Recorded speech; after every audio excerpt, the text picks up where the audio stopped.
অমনু, কি অবস্থা ঘটক সাহেব? হ্যাঁ,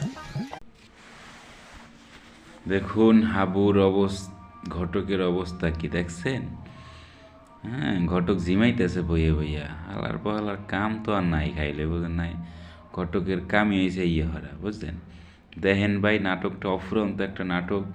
আসলে এরকমের নাটক বুঝছেন আর মনে করেন কখন আইবে না। কারণ নাটকটা দেখার ভিতরে অনেক শেখনীয় আছে, অনেক কিছু আছে, আপনারা সবাই দেখবেন। আপনাগুলোকে এটা হচ্ছে আমার আমন্ত্রণ। নাটকটা সবার মাঝে শেয়ার করবেন, বেশি বেশি নাটকটা মনে করেন দেখবেন। নাটক দিয়ে অনেক কিছু শিক্ষণীয় আছে। আসলে যদি সবাই যদি এরকম হয়ে যাইতো, বাংলাদেশটা যদি এরকম হয়ে যাইতে, কি শান্তিময় মোরা সুখে শান্তিতে বসবাস করতে পারতাম। সুখের বাংলাদেশ হয়ে যাইতো, একটা সমৃদ্ধ বাংলাদেশ, হিংসা বিদ্বেষ বাংলাদেশ। এটা দিয়ে অনেক কিছু শেখা, এই নাটকটার অ্যাওয়ার্ড দেওয়া দরকার।